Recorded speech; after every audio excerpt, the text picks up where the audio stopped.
Aujourd'hui, la gang, on parle réglementation, qu'est-ce qui se passe un peu avec Joe Biden aux États-Unis. En Allemagne, il parle aussi d'un peu de nos NFT, reste une bonne nouvelle. On fait un survol du Master Collector Program, on fait un petit survol aussi du Rumble Drop, on va aller voir le prix de ça, 60 gems si je me rappelle, donc quand même, ouch. Puis, si on a le temps, on fait un survol de nouvelles Ethereum qui vont avoir de l'impact sur Vivi. Donc voilà ce qu'on survole aujourd'hui, la gang, j'espère que vous allez aimer ça.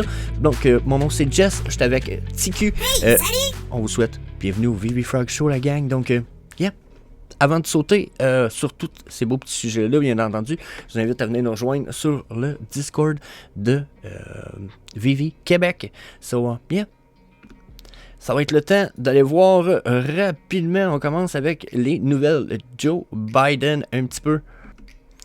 Donc, la nouvelle est tombée. Biden a l'intention de s'attaquer aux crypto-monnaies, au minage de Bitcoin. Puis, il va pas de main morte dans la mesure où il a l'intention de taxer les investisseurs de 20 à 40% d'impôts sur les plus-values. Donc déjà, ça, on va revenir à ce que c'est les plus-values.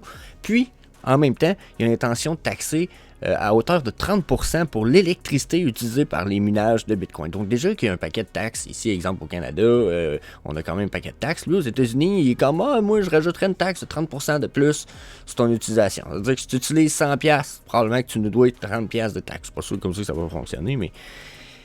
ouch, ça peut faire mal. Puis je vous avoue que ça risque d'être ce qui va causer l'espèce de...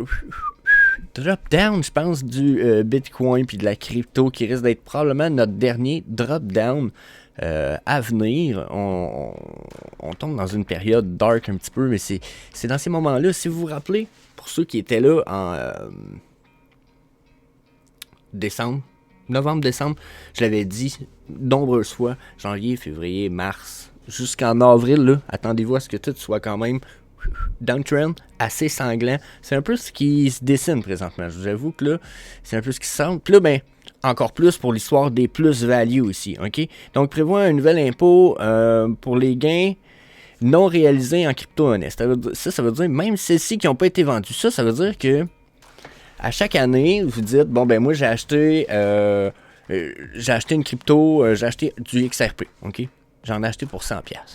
À la fin de l'année, quand il faut que je fasse mes impôts, ça vaut 130$. Mais je suis obligé de déclarer, puis il va y avoir des taxes là-dessus, même si je ne l'ai pas vendu. Donc, c'est comme de dire, quand tu investis à cette heure, ton investissement va perdre de la valeur à hauteur de 30% de ton investissement à chaque année, parce que nous, on te le taxe. Parce que tu n'as pas le droit de garder quelque chose qui a de la valeur. Tu comprends? Ou qui pourrait même prendre de la valeur, c'est pas juste. Donc, c'est un peu ça, c'est un peu... Puis c'est là où ça peut être dangereux pour nos NFT. Est-ce qu'éventuellement, il va rentrer aussi les NFT dans son désir de taxe, dans la mesure où si j'ai acheté un Todd à 1000$ puis qu'il en vaut 2000$ à la fin de l'année, lui, il veut-tu me taxer 30% de ce que j'ai gagné, 30% de mon 1000$, ce qui veut dire 300$? C'est quoi, il veut-tu 300$ de taxe, lui, là?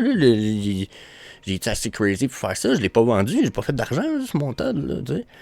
Donc, c'est un peu ce qu'il a l'air de se préparer, en plus de la taxe dont on parlait de 40% pour la taxe sur l'électricité. Donc, c'est quand même big.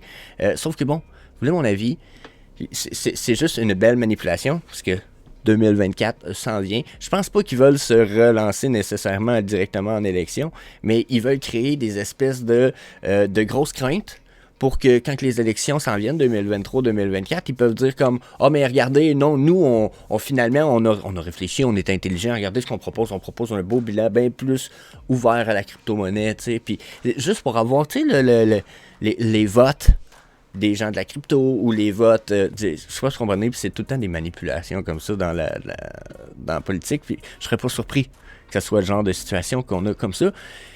Puis là, en plus, il y a des choses comme l'Allemagne, comme je l'avais dit, qui sont rentrées en ligne de compte, qui ont été dit et faits, ok, puis qui vont changer, qui vont changer la donne un petit peu, ok, dans la mesure où puis là, je disais, dans l'introduction, je vous ai dit l'Allemagne, mais il y a aussi quelque chose qui se prépare avec Ethereum, à part ce que je vais parler dans l'introduction, qui fait que tout ça, avec Joe Biden, risque d'être un peu contré de façon plus légale un petit peu dans ce qui se passe dans la mesure, parce que tu sais, si tu veux pouvoir taxer ces choses-là, il va falloir que ça soit classé comme étant des sécurités, ok? Puis là, ce qui se passe, Regardez. L'Ether et les stablecoins finalement considérés comme des matières premières, donc des commodities, donc non des sécurités. Donc tu peux pas taxer des commodities. Je sais pas si vous comprenez. Genre, Biden pourrait pas. Ça ferait no sense de dire je vais taxer une commodité. Une commodité, c'est la bouffe dans ton frigidaire. Il va dire la bouffe dans ton frigidaire. Si la journée tu l'as acheté, elle valait 10$, puis que là le prix a augmenté à la fin de l'année, puis là c'est à la fin de l'année, puis ça vaut 15$, tu me dois des taxes là-dessus. Tu sais. Mon steak dans le frigidaire, dans le congélateur, là, il prendra pas une plus-value, puis je te paierai pas des taxes sur la plus-value de mon steak dans le frigidaire. Là. C'est pas vrai, c'est un peu ridicule. Ça serait la même chose pour dans le cas des stablecoins, puis de l'Ethereum, ça serait la même chose. Donc, c'est ce qui a l'air de se passer un petit peu. Donc, la CFTC réaffirme sa position. Les stablecoins et l'Ether sont des marchandises, c'est ce qu'affirme le président de la CFTC qui est lors d'une récente audition au Sénat. Une position différente de celle de la SEC qui souhaite considérer ses actifs comme des titres financiers. Des titres financiers, c'est carrément des securities. C'est l'équivalent d'un moi j'ai des auctions en tête, mais c'est pas ça le mot, là, pas un brevet non plus. Vous savez ce que c'est des actions en bourse, l'équivalent d'une action en bourse, ok, dans la mesure où ça a une valeur d'un point de vue où vous avez une partie d'une entreprise. Là, c'est un bout de, j'ai envie de dire un bout de papier, mais qui a une valeur intrinsèque. Ok, donc le chairman Rostin Bingham a testifié devant le Sénat, comité, blablabla, que pour lui, c'est pas c'est des marchandises, c'est pas des sécurités. Donc, c'est quand même positif. L'argumentation de la CFTC, je vous ai sorti ça ici parce que, oui, dans le passé, la CFTC a déjà affirmé que certaines crypto-monnaies, comme le Bitcoin, l'Ether ou encore l'USDT, étaient des marchandises. Ce fut notamment le cas lors du procès de Sam Bankman-Fried, FTX, en décembre dernier. Donc, quand ça avait été évoqué, la CFTC avait quand même été claire là-dessus. Donc, je pense que ça, pour nous autres, c'est une belle nouvelle. Mais d'un point de vue de la SEC, eux autres, les déclarations vont de l'inverse, okay? Comme qui va être souligné ici. Donc, je vous lis ce qui est écrit. Ces déclarations de M. Benham s'opposent au point de vue du président de la SEC, Gary Gensler. King Jong-un Gensler. Donc, ce dernier réaffirme dans une interview le 23 février que tout ce qui n'est pas du Bitcoin est une valeur mobilière. Toutefois, cette affirmation qui a été réfutée par de nombreux avocats spécialistes dans le crypto. Donc, au sein de l'industrie crypto, des voix s'élèvent contre cette mainmise de la SEC parmi ces derniers. Jérémy Allaire, fondateur et PDG de Circle, a déclaré qu'il ne pensait pas que la SEC soit le régulateur pour les stablecoins. Il estime qu'il devrait plutôt être supervisé par des régulateurs bancaires. Donc, ça va être un beau combat dans ce qui s'en vient, mais c'est vrai que la SEC, comme avec Ripple ou etc., ils agissent un peu de façon comme s'ils voulaient faire la police, mais qu'ils n'avaient pas d'affaire à mettre leur nez là-dedans. Tu sais, c'est comme si... les ressources pour la protection des enfants et de la jeunesse allaient enquêter sur un crime. Non, j'exagère, la réponse, hein, pas bonne, mais ce que j'essaie de dire par là, c'est c'est pas supposé être leur domaine de prédilection, mais ils disent que c'est quand même leur affaire, puis ils essaient d'avoir main basse sur le domaine, comme si ça allait leur... Ça a l'air d'un... En anglais, on appelle ça un power grab. C'est une tentative de prendre du pouvoir sur un domaine qui est pas encore réglementé, puis qui... C'est ça, ok. Donc là, on se retrouve avec pas mal de problématiques de ce côté-là, mais pour mon avis... ce que Biden annonce reste tout à fait frivole, tout ça, c'est probablement une manipulation, justement à cause de ce qui se passe ici, déjà. Tout semble s'en aller pour le fait qu'on a nos cryptos et nos stablecoins, et jusqu'à un certain point, si l'Ether est pas une security, je pense pas que nos NFT vont en être non plus, ça va rester des commodities. Puis c'est ce qui se passe en Allemagne. Les autorités affirment que les NFT ne sont pas des titres financiers. Donc encore une fois, les titres ne sont pas des securities. Donc les NFT comme les crypto-monnaies font l'objet de plusieurs disputes parmi les régulateurs. En raison de leurs caractéristiques, il est difficile pour les experts en finance de déterminer si les NFT constituent réellement des valeurs mobilières. Donc commodities. Commodities, c'est aussi simple que le bureau que vous avez dans la maison, ok?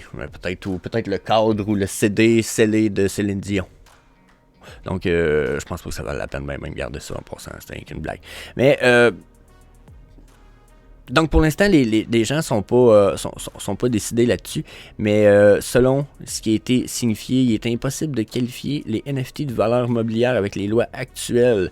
Donc dans un communiqué, la BaFin a établi qu'elle accordait une attention particulière au marché des NFT qui se développe rapidement. Pour l'autorité allemande de surveillance financière, les NFT ne peuvent pas avoir l'étiquette de titre financier. Donc ce qu'ils disent, c'est que la BaFin, c'est l'équivalent de la SEC en Allemagne. Donc, la Security and Exchange Commission, la BaFin, c'est pareil. Okay? Donc, elle s'assure que tout va bien, question échange financier. Puis elle a dit, pour nous autres, elle dit ça peut pas être des securities. Elle dit, c'est dur de les classer, puis c'est ce qui est écrit plus haut ici. C'est dur de les classer comme valeur mobilière, mais ça peut clair. Ils disent, par contre, ça peut pas être des securities. Donc, pour moi, c'est une bonne nouvelle, encore une fois. Si l'Allemagne se classe d'un côté différent des États-Unis, il n'y a plus personne qui suit les États-Unis maintenant. Genre, dans la mesure où, oui, il y en a encore, là, je dis ça, j'exagère, là, c'est une généralité, mais avant, si les États-Unis faisaient quelque chose, tu avais comme les autres pays qui étaient comme, oh, on va essayer de se mettre en lien avec eux autres. Eux autres, les bombes nucléaires, c'est autres la puissance mondiale. Là, c'est plus trop le cas. C'est plus genre, ah, les États-Unis font ça, on va réfléchir, ça a-tu du sens? C'est-tu payant de suivre ou pas? C'est-tu plus payant de pas suivre leur courant de pensée? Les NFT vont avoir un beau futur pour l'instant, ça semble très prometteur. Puis l'Allemagne semble annoncer, puis même aux États-Unis, on a quand même un beau combat entre la CFTC et la SEC. La SEC est en train de perdre contre XRP en cours. Donc, pour moi, on est dans le big news, big nouvelle, super avantage. Sauf que bon, je pense qu'on a fait le tour de la discussion. Donc, on a fait le tour certain. T'arrêtes pas de radoter. Oui, c'est vrai, c'est le temps de changer de sujet. On va aller parler un peu du Master Collector Program. On a eu quelques petits updates, donc on fait un petit survol de ça rapidement. Donc, 8 mars 2023, donc ils ont réadressé des problèmes sur les accounts logout. Donc là, pour ceux qui se faisaient logout à tout bout de champ de Vivi, ça devrait être un peu moins peu. Tout ça est à cause des anti-hacking and bot issues. Donc, je pense que c'est une bonne nouvelle pour ce qui est du logout. Ensuite, ils ont fait du travail sur le Crypto Pay-In basé sur les tests qui ont été faits en bêta. Il y a plusieurs testeurs qui vont être additionnés très bientôt. Donc là, Crypto Pay-In, ça s'améliore. On sait aussi qu'il y a un deuxième provider qui avait été ajouté. On n'a plus juste Wire, il y en a un deuxième, un peu plus petit, en fait, un petit content provider. Puis je pense que c'est un peu plus pour les pays moins important. Genre pas la France, pas l'Amérique, pas le Canada. Je pense que c'est un peu plus côté asiatique. C'est peut-être l'Inde, puis c'est pas que c'est pas plus important finalement, mais vous comprenez ce que je veux dire, peut-être moins central, moins connu. Je sais pas. Je sais pas comment vous expliquer ça, mais je pense que tout le monde a compris. Ensuite, bonne nouvelle là-dessus. Master Collector Program, là c'est un peu le sujet aujourd'hui.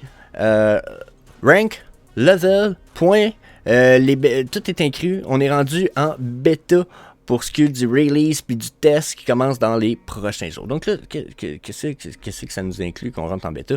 Mais quand on est en alpha, il y a à peu près 1000 usagers en fin de semaine qui sont en train de tester, peut-être maximum 2000 testeurs quand on est en alpha, on va dire. Donc là, leur alpha du Master Collector Program est terminé, on tombe en bêta. Donc week 2, on serait à 2, 3 puis 4000 testeurs pour ça. Puis j'ai eu plusieurs personnes qui m'ont dit yeah Jess, j'ai reçu mon email, etc. Donc j'attends des screenshots. Je sais qu'il y en a déjà sur la communauté, mais je voulais avoir votre feeling puis votre impression là-dessus. Donc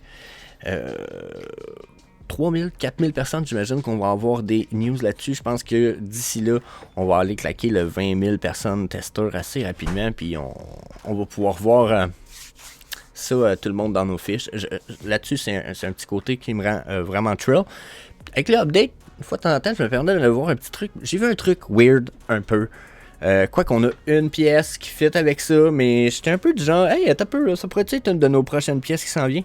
Donc, quand on va faire un update du Vivi App, bien entendu, blablabla, il parle de paquet d'affaires, Jurassic Park, Back to the Future, and so much more, Grill, blablabla, blablabla. Mais à un moment donné, ici, quand on descend la liste, on a. Là, dites-moi si peut-être je me fais un cinéma. Doctor Strange. On a toutes les autres dans la liste que là, mais Doctor Strange, on n'a pas ça encore. Me semble on n'a pas Doctor Strange encore. Moi, j'ai vu son collier. J'ai vu son pendentif. Mais j'ai pas vu Doctor Strange. Moi, j'aimerais ça, Doctor Strange. S'il pourrait nous faire un avec son anneau de runes ou je sais pas trop, ça pourrait être cool. Ça pourrait être cool. Dites-moi ce que vous en pensez. Pensez-vous que j'hallucine un petit peu? Puis, yeah. Je pense que ça, pour le Master Collector Program, c'est juste bonne news à survoler. Bah, ça avance, mais c'est long. Ensuite, petit Rambo drop pour vous autres, la gang. Je dis pour vous autres parce que personnellement, je ne participe pas. Cool, Rambo, c'était cool, mais même quand j'étais jeune, j'étais pas un full tripper.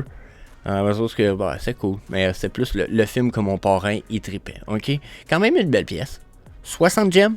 2400 pièces. 2400 pièces, c'est pas beaucoup. Je trouve que ça a du sens pareil. On est dans une licence que je connais pas. Il va falloir que j'aille fouiller. Studio Canal. OK. Puis, on a le droit à ça ici. Hein? Belle animation quand même assez complexe. Fuck. Ça a pas l'air mal fait. Là. Il a pas l'air de... Regardez comment il a pas l'air trop de se déboîter l'épaule, rien.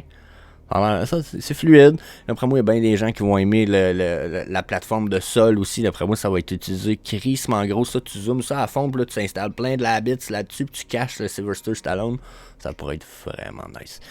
Animated avec du sound en plus. D'après moi, tu dois entendre son... Ça doit être nice, ça. Yeah, I like it. Pour vrai, 62 400, d'après moi, ça va valoir 20-30 gemmes dans 1 ou 2 mois si on n'a pas une rehausse dans nos marchés. Donc, bien. That's it. C'est ce que je pense. Je pense pas que Sylvester Stallone, ça soit super thrill. Surtout à ce prix-là. J'ai l'impression qu'il est 30 gemmes trop cher. Mais en même temps, il voulait pas en mettre beaucoup. Il fallait qu'il fasse de l'argent. Qualité a l'air nice. Au moins, il faut donner ça. So, yeah. T'as raison. Donc, that's it. Bien entendu, on vous invite à aller faire un petit tour, encore une fois, sur le Discord, le Patreon. Vous pouvez, bien entendu, j'ai pas le temps d'en parler, mais vous pouvez aller voir la vidéo qui va apparaître à peu près ici dans une couple de secondes. C'est la nouvelle sur Ethereum dont je vais parler. J'en ai parlé dans une vidéo passée. Si vous étiez pas au courant de ça, ça peut être une big news. On parle quasiment d'interopérabilité jusqu'à un certain point, je pense. Donc, yeah. Peace. Alright, see ya.